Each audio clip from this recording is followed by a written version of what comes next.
mate. Hey, mate. Yeah. Um, Thank you. yeah, good job. Eye awareness uh, is really an empty centre and care and having no internal dialogue. So it's sort of a state of cultivatedness. Somebody comes to have this more and they chip away at their own inner dialogue.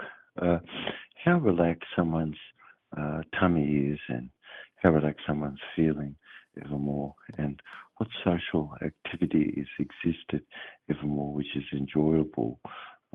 It engages feelings of accomplishment, acknowledgement, achievement, learning, and growing. These things are an internal generator and are about behaviour which is motivational. And having achieved ever more silence, internal dialogue more, there's a great sense of more stoicness where somebody's really looking at ever more what's the ethical condition that arises as a result of a response that you can have. And blood type can cause someone to be more having four colours in their eyes versus only three. So tetragenic is more four types of cone cells, where the averages have only three cone cells. The average eye individually could see down to around 350 nanometer in a blue range, and up to around about 800 nanometer in the red range. But someone where if someone has a little psilocybe or some things just like that, they could suddenly see all the way down to 150 nanometer range and all the way up to 1,200 nanometer range sort of thing. So it's just an absolute increasedness of sudden awareness evermore of colour and things which the eyes could have. Our eyes don't really see colour the same, in other words, and blue light and white light sort of intensifies dopamine. So dopamine is sort of connected to the things that people see and this sort of thing. Part of a reason why you could see blue, white light a lot and blacked out windows where casinos are and things, and a lot of betting and this sort of things. Colour and that sort of thing is really being played upon a lot and excessive. And so red light, of course, and with a small amount of turquoise, which our colours is like red, white, and yellow, and red and black, with a bit of turquoise in there, sort of as a southwestern colours sort of thing.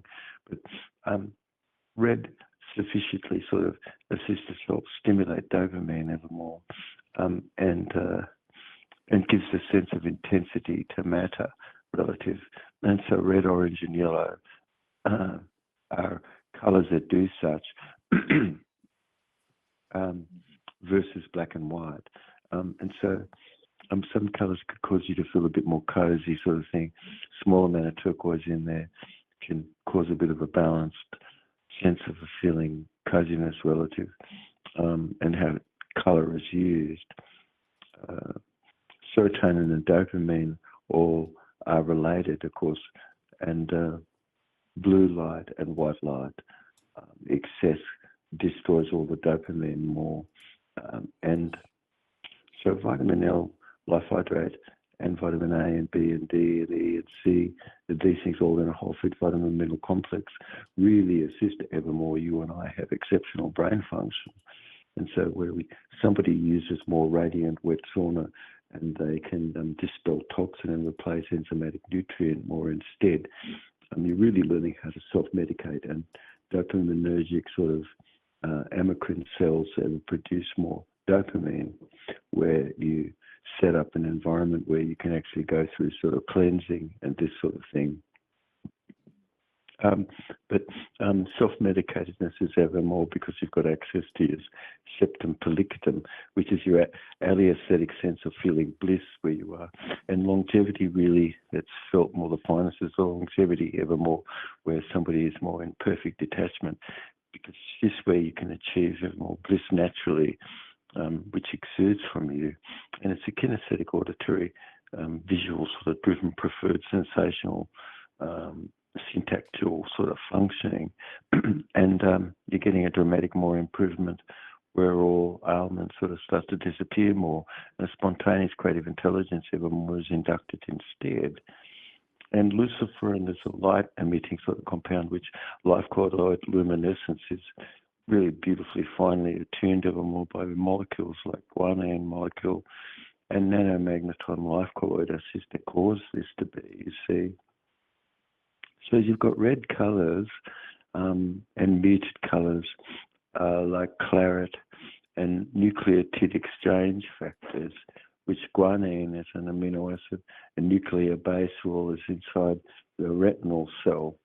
And so fluorescence, and when you shine a light back, when light comes back, when you shine a black light into the eyes, you can see like fluoresces back.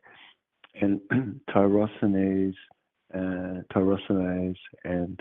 phenylalanine and tryptophan are the very aromatic amino acid compounds which is needed, and those are things which is missing a lot because of heat processiveness.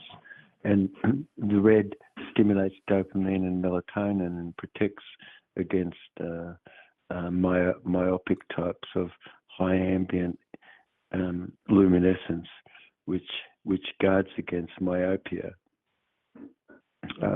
It's a bit of a more perfected detachment that somebody really has. Otherwise, dopamine could have been hijacked. You see, excessive blue and white light wipes out what the normal balance is, where red should be. And amino acids like tyrosinase, phenylalanine, and tryptophan, which is in our formula, all are necessary to produce catecholamine, and phenylalanine is really engaged more in yours or my anticipatory sort of search patterns where dopamine is produced, and norepinephrine and epinephrine are all produced more there where the brain is. And direct current that supports red and blue really can assist heal up where damaged protein could have been where the eye is. And ubiquitin ligase life colloid is something which we select for in our whole food vitamin complexes we have. I mean, that is necessary for processing, and having essential longevity for your DNA. And body cogs, our protein-like and signaling really give you a purpose. Otherwise, Alzheimer's with just like a teaspoon of castor oil here, there, totally can assist Alzheimer's just about overnight. Ubiquitin and lipase sort of enzymatic sort of clearing away of damaged protein goes on where the brain is, and misfolded amyloid and those sorts of things like tau protein all gets dissolved because of pancreatic enzymes. When somebody does sort of the liver flushing and those sorts of things, you really are having a best effect. But otherwise, the eye has horizontal cells within it which condense energy from light, and from light you get a direct current. And just to give you an idea of what's going on at life colloid level inside the cell. And so together, like for instance in the eye, you've got all the rods and they all get summed up in the cone resolution and all require superposition to have their effect. And that's conducted on a JC quanta that's 10 zillion times faster than what light is. The corona transport lens sort of shape becomes modified and lenses become far more flexible, which, like if you put cold shock like ice on your wrist 10 minutes before bed on your wrists, that cold shock protein really assists cause the eye to be able to get back its proper dimension whilst you sleep, and light transmits sort of a better intensity of via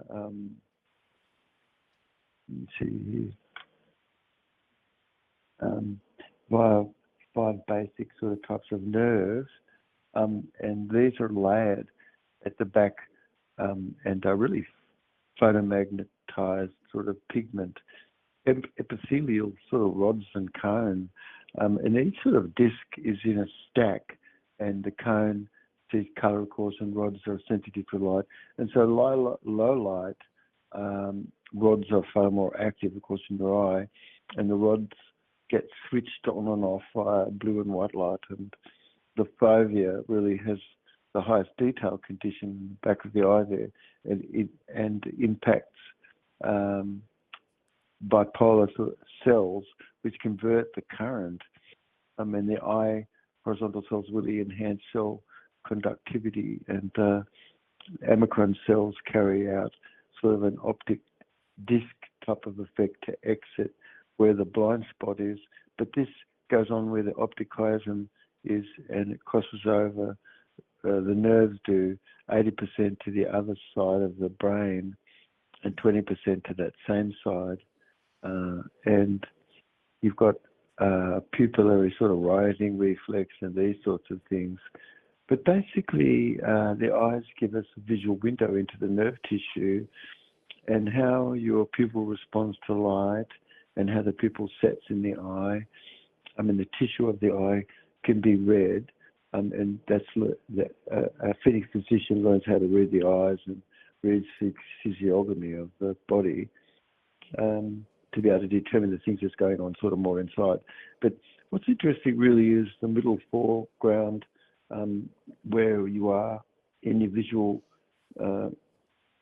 scene in front, and you've got a feedback map which is for environmental feedback and ground and visual repeated sort of conception where the eyes are, where a resolution is. And you and I, we could, for instance, have a focalized memory, and that's sort of looking at something that's in the foreground, and sometimes not noticing anything in the background or not giving attention to that. And so, but that would be natural that you would give attention to the background. But it's interesting that the vast majority of people, after a short moment, could be tricked, and the things that they saw when their eyes was to be determined that the same picture was when it wasn't. It wasn't because the backgrounds were all very different. And people could have not noticed that, you see, because of our education. But 122 million sort of photoreceptors really capture light as energy and essential, and a DC current is generated as a result of that, which is really needed to be able to thrive and to detect between 400 and 700 nanometers wavelength. The pellicidum septum, which we've been talking about, becomes very bright. And we can see that where interest and pleasure is, this area quite becomes alive ever more. And a squid used, which is a super quantum interference device, can measure the amplitude, and you can see that through hemisphere synchronization, you've got a greater amplitude of energy in the body. And so micro and macro movements, which can be read out, and one could be learned how to do this. You could see all of those macro and micro movements show sort of a family of emotion that's behind any behavior, learning and memory, which in the back of the eye by images sort of show circular nerve tissue which conduct light, and eye movement tells us a lot about the brain, and we're all accessing cues which engaging body movement like eye movement and things can give you an indication of what nerve tissue is that's behind all of it, and so how that's being applied where you are, where your thinking is. But red, green and blue, these sorts of things are very much needed, and you need to have vitamin A and sunlight, and these sorts of things are so important to be able to have proper vitamin A. In the north, people could be not getting enough UV A, UV B, those in the equator could be getting too much blue and white and bleaching everything out. And so a functional property really exists, and the psychographic space is used where you and I go to to access and store information on a timeline more around ourselves, whether we're aware of this or not. These are things that somebody could learn more about. And so you've got past, present, and futuristic sort of sensation, which engages a spontaneous creative intelligence, and how that's stored in studios of space, around the body. But light is converted to energy, and through sound, and then into mechanical energy. So light is conducted to expand really greatly, and it brings us all into a subsonic sort of vibration where north negative life water is really produced and exists, and at the back and the front of the eye, you've got H3O2 positive energy and H3O2 negative energy, and this is tapped, getting energy from the vacuum, and all is run off subsonic wave sound, which is converted radio frequency into mechanical energy, and this causes energy to be without any moving parts, of course, and no input needed. And so eye awareness really, which we're talking about here, where you've got superconduction existing evermore, and it happens ever because the eye is there with this empty space, and light where the eye comes to be. You've got a lenticular, meaning a circular type of energy pathway, which curves, and light comes in and doesn't come back out again. And it's intensified where it goes and it spreads out into ultraviolet more, but it's slowed down, and ultrasonic vibration comes to be as a result of the metalloid-like element and things that exists. And you've got the yellow in the retina, and orange cells behind, and pink, and you've got light, which is conducted by the palladium, and rhodium, and osmium, and iridium, and ruthenium, and palladium, and these elements all act as a radiant energetic dynamo and collects all and reduces everything from radio frequency. So the rods and cones have, a 15-to-1 type of rhodopsin vitamin A, and it's just really extreme in these cells. And rods can sense dull light and all the color, which really is dark to tones of grey. And action potential goes from the red to blue range, and you've got a potential of a dynamic current going on that's produced, you see, from light and melanopsin, which is synthesized subsonic sort of vibration from radio frequency, which causes these molecules to spin and be acting as a moving generator. So from microsonic sort of vibration, what's useful as an energy is received in microamps, and this is harvested and amplified. And so you've really got light coming this way and a larger component of DC current in the body. So people could be cared a lot more about lenses that they use on their eyes, or where implants could be existing, such like that, which shouldn't be, but should allow proper UVA and UVB light through, which some of those materials don't do that. And so water can't be broken down from H3 negative, H3O2 negative to H3O2 positive, and a current doesn't exist like it should. And so piezo-magnetic direct current is where the nerves are, and ultrasonic wave and piezo-magnetic current is detected ever more. And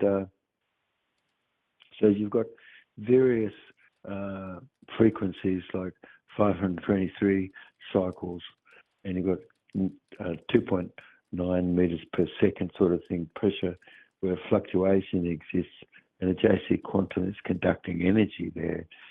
And so you've really got a structure that captures energy on demand, and it's augmented through the 0-point energy harvesting, and without any input, you see. And so these might be new concepts to people, but you've got cars which eventually be produced more from this radiant energetic dynamo idea, and molecules where somebody's feeling happy includes dopamine, serotonin, and oxytocin, and endorphins and things, which reward molecules, also serotonin, and these are needed to kind of feel his ability to disconnect from one thing to, and have a fluidity and a connection that's felt. Oxytocin ever causes ever more this, and same with acetylcholine. And so our program really is a focus to get rid of heavy rock salt, which doesn't have any enzyme, and rock salt that's dead would have increased sodium absorption into the blood, and that then would have regulated potassium, you see, which it does wrongfully. And low plasma sodium and high plasma potassium impact sort of the very zona glomerulus of the adrenal activity, and excess exciting ever causes ever more high blood pressure, and low potassium ever causes more extreme thirst and things like this. And so you've got a magno neutral condition of sodium chloride, which when it's transmutatable, it's enzymatically active, whereas from a rock it's not. And otherwise, then that rock salt ever could cause aldosterone excess and causing salt reabsorption more. And angiotensin 2, which is a substance, and renin, which is produced or cause stress, sort of an excessive breath, and low potassium levels, which cause kidneys to filter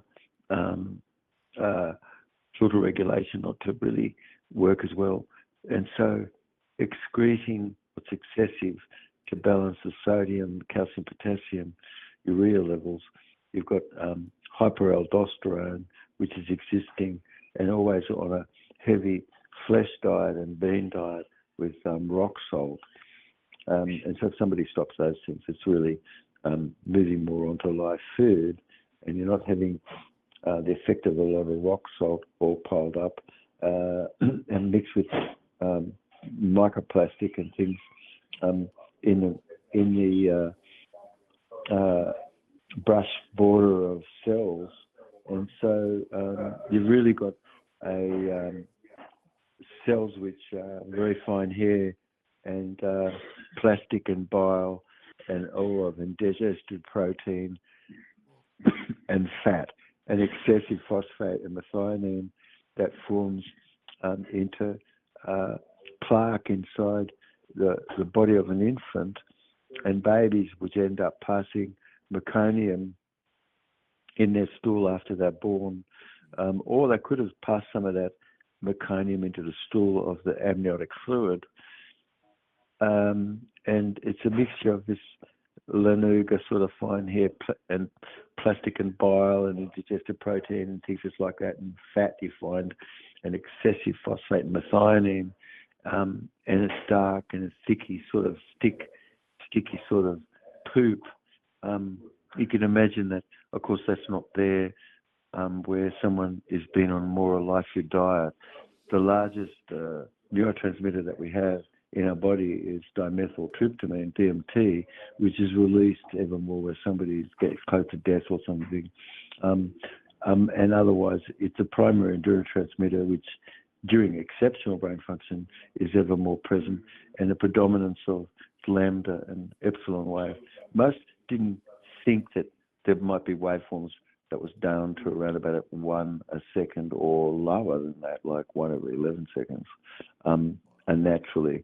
But otherwise, lambda and epsilon wave could be more cultivated, and they both really have a very flat wave, which really energizes, and it's sort of more of like a reverse spin of a gamma level that it carries with it, and it allows ever more switched fast off and on, an amplitude of energy really is raised ever more by the body. And so suddenly you can see that a minus 71 millivolt negative redox all of a sudden exists ever more because of a hemisynchronization that's happened between the hemispheres of the brain as a result of feeling interest and pleasure.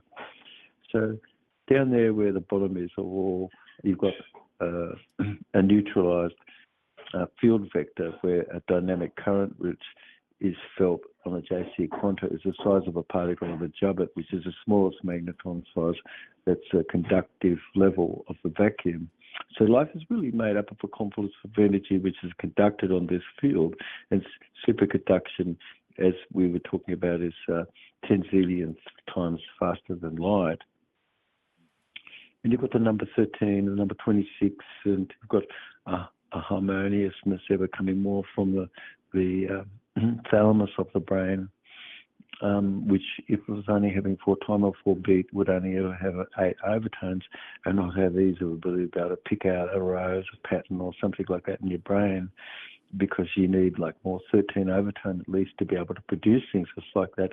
And so DMT naturally is endogenously produced by the pineal and excretes DMT and all substance naturally, sort of allowing anandamide and indole, sort of polypeptides and things which cause you to feel more elated. And these are things which you learn a lot about in neurology at university. But all induces sort of like ketamine and beta endorphin and serotonin and dopamine and resipine, acetylcholine, and these neurotransmitters all stimulated ever more through spice in food. Nice. Yeah. And also sort of the romance of somebody sort of feeling something which would come to be, which is pleasant, and looking forward to this is sort of more romance and lovingness where eye awareness is. And so whole brain functioning really is a release more of DMT, where cats sort of really could love catnip, for instance, and dogs really love grass and things, which has opiate in it and things. And so whole brain functioning really is increased connectivity across the brain, where most prominent areas where endogenous DMT is produced, you've got exceptional brain functioning conditions where someone has more epsilon and lambda wave cultivation in eye-aware state. And so nerve cells really exposed more to this versus stress, where adrenaline release would have been and limited mind function, and that kills a lot of the neuroplasticity that somebody would have to have ease of ability to be able to pick out the pattern in a stereogram that was given to you. And so you're really open to agreeable, more social connectedness and relaxedness ever more in having a really good stress response and likableness, you see. So lactocurium and muscimol and molecule are all sort of DMT-like sort of molecules, and you see dolphins ever passing pufferfish to each other, and you see wallabies doing sorts of things with psilocybin and stuff, and same as wombats, and eating various plants which have mysteraceous sorts of species, which Virola oleifera and all these red sap bark like things, and nutmeg family like and Moringa oleifera and things are all plants and molecules which got DMT-like molecules. A molecule which really help people feel good, really like dopamine, serotonin, oxytocin, and endorphin, really are reward molecules where you feel good because you're feeling more connected, and patterns in your thinking that cause you to feel connected, yes. And so otherwise there would be ease of ability to disconnect from something easy, because you could have a great functional fluidity and a connection. And so oxytocin and acetylcholine really assist with all of that. In our program, you really learn through these podcasts how heavy rock salt really, that's dead, increases sodium absorption into the blood and regulates potassium. And so then you have low plasma sodium, or you have high plasma potassium, you see? And these things, like we just talked about, just above, affect the zona glomeruli also, and adrenal activity. And in excess, it excites ever more high blood pressure and low potassium, where foodstuffs is cooked and dead and high in salt.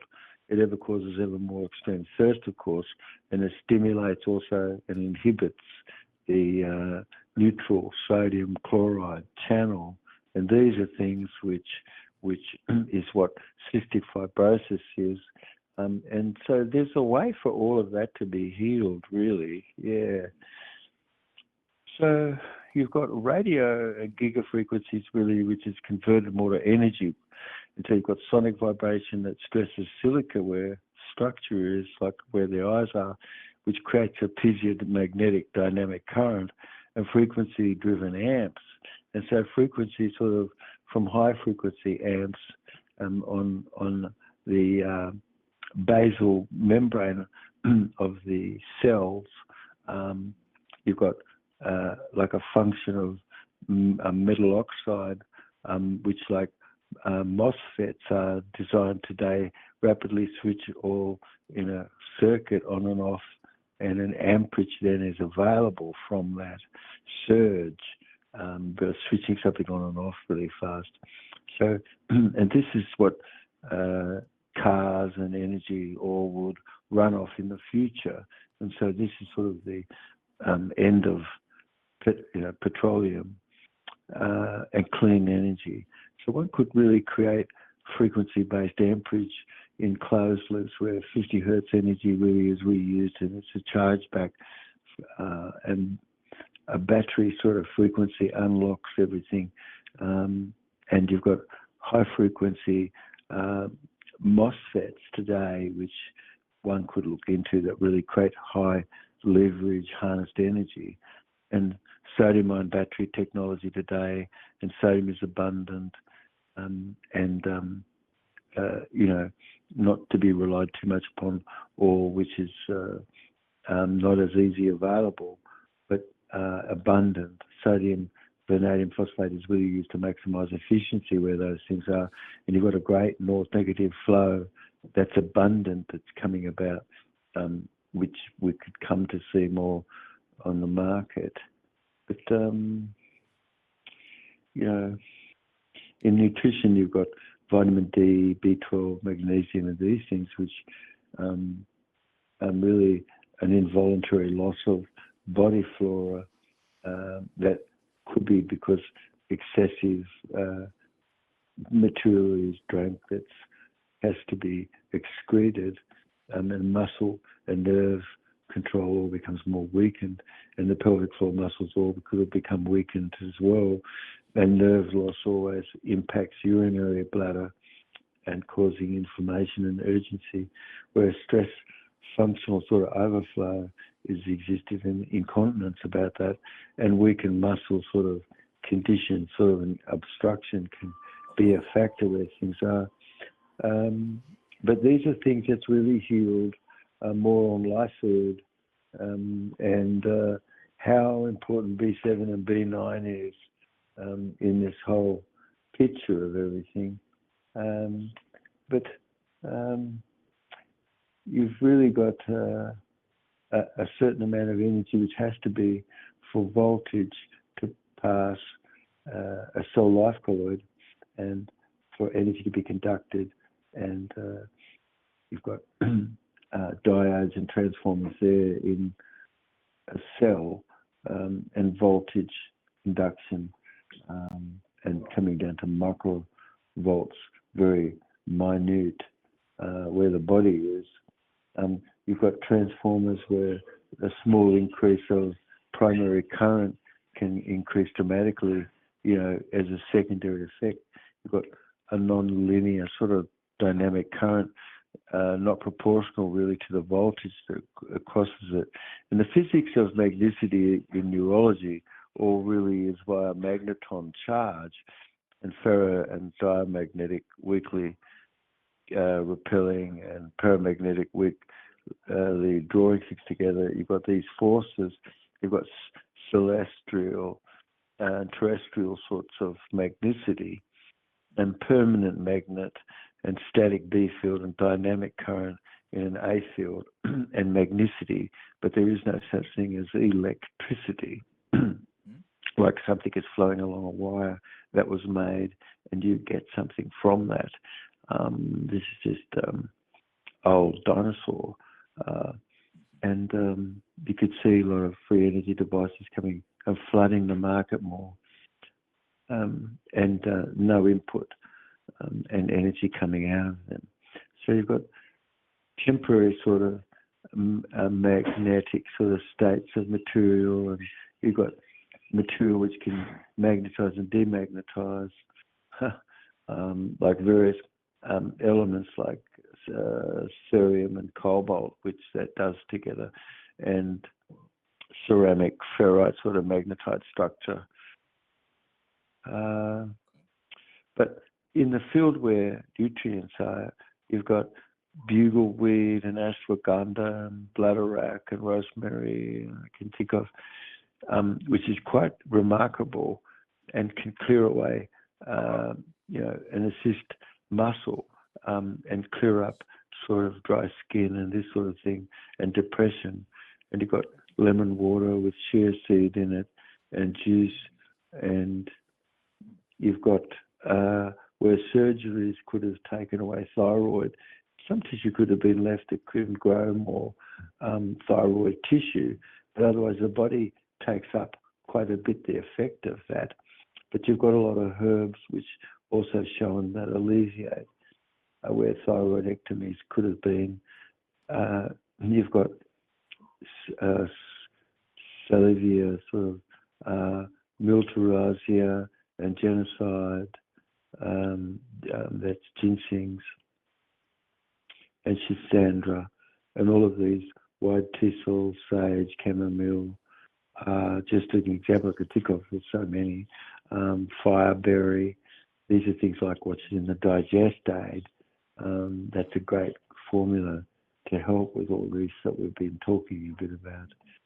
Anyway, I think that we could or should go on at some point with a new show, Luke, and talk a bit more about radiant energetic dynamo. How do you get a JC quanta more from the vacuum inside our body? These are things that I think we should have coming up in the next time that we touch base and connect in with each other, eh, mate? Sounds like a plan. Yeah. So it's amazing. I guess it's an hour and a half, so that's like maybe 15 pages of work or something, mate, actually. If you slowly read through it, it might take you one frame of what this is. Yeah. Anyway, yeah. So love you, mate. So when we come back, I think we should maybe part one, part two. We've just done part two. We should do part three. We should talk a bit more about radiant energetic dynamo and how from no input, which is needed, you're getting a JC quanta from the vacuum, and how these red design more is really how the body functions. And, how does that function? We could get a picture of things a little bit. What we talk about is what we have coming up. But we've got also then what is whole brain functioning, and what is non-recursive languaging, which is reminiscing, and it is a language without any, recursiveness, which whole brain function teaches people to be without any recursiveness, basically. But anyway, I think we've got some really great things that we have coming up in our talk as we go a little bit further into Jubb cell rejuvenation and how the life colloid is within all the cells, and the cell is not the original building block of the body, and if you gut the mind and you mind the gut, you're going to have a greater, longer life. Yeah. All right. Love you, mate. Thank you so much. Okay, mate. Okay, mate.